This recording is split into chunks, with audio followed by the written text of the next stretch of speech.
ગુજરાતમાં ગરમીના પ્રકોપમાં વચ્ચે હવે ચોમાસાને લઈને સૌથી મોટા સમાચાર સામે આવ્યા છે. હવામાન નિષ્ણાત અંબાલાલ પટેલે રાજ્યમાં વરસાદને લઈને એક મોટી આગાહી કરી છે કે જે મુજબ આજથી જ રાજ્યના વાતાવરણમાં મોટો પલટો જોવા મળશે. જે ગુજરાતમાં રાજસ્થાનમાં ઉપલા ભાગમાં જે શક્તિશાળી સાયક્લોનિક અને સર્ક્યુલેશન સક્રિય થયું છે જેની ધીમે ધીમે અને ગુજરાત પર મોટી અસર જોવા મળે છે. જે અંબાલાલ પટેલના જણાવ્યા અનુસાર સર્ક્યુલેશનને કારણે આજથી 4 જૂન સુધીમાં ગુજરાત અને ભાગોમાં વાવાઝોડું અને ભારે ગાજવી સાથે રોહિણી નક્ષત્રના વરસાદ આટક ક્ષણ દરમિયાન સખ્ત પવન તોફાનો પવન ફૂંકાશે. જે કયા વિસ્તારમાં કેટલો વરસાદ પડશે તે પંચમહાલ અને દાહોદ અને વિસ્તારમાં 100 થી 2.5 ઇંચ કે વધુ ભારે વરસાદની ખાબકી છે. જે ઉત્તર ગુજરાતમાં હિંમતનગર, સાબરકાંઠા, અરવલ્લી સહિતના વિસ્તારમાં ભારે વરસાદની આશંકા.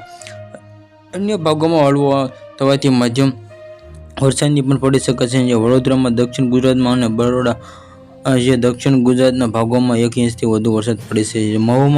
મહુવાના જે સૌરાષ્ટ્ર, ભાવનગર, ગીર સોમનાથ, દક્ષિણ સૌરાષ્ટ્ર વિસ્તારમાં 1 ઇંચની આસપાસ વરસાદ થવાની શક્યતા. અંબાલાલ પટેલે ચેતવણી આપી છે કે 8 જૂનથી 9 જૂન દરમિયાન પવન ભારે વરસાદ ચાલુ રહ્યો અને રાજ્ય અતિવૃષ્ટિ જેથી સર્જાઈ શકે છે. જોકે રાજ્યમાં વિવિધ ચોમાસું 15 જૂનથી બેસશે અને 20 જૂન આસપાસ તેવીથી 28 જૂન વિશે ધબધબાટી બોલાવવાની સારો વરસાદ પડશે. આજથી સાર્વત્રિક અનેક વિસ્તારોમાં પાણી આગાહી વચ્ચે આજ સવારથી જ ગુજરાતના અનેક વિસ્તારોમાં વાતાવરણ પલટો આવી ગયો છે. સાબરકાંઠા, મહીસાગર અને અરવલ્લીના મેઘરાજાએ વહેલી સવારથી જ પધરામણી કરી દેશે. અરવલ્લી, મોડાસા ગ્રામ્ય વિસ્તાર, શામળાજી પંથક ભારે વરસાદના કારણે ચારે તરફથી પાણી થઈ ગયું છે. રાજકોટની વાતાવરણ કરી રાજકોટના વાતાવરણમાં પણ પલટો આવ્યો છે કે આ કાળિયા ડિબાંગ વાદળો ઘેરાય છે.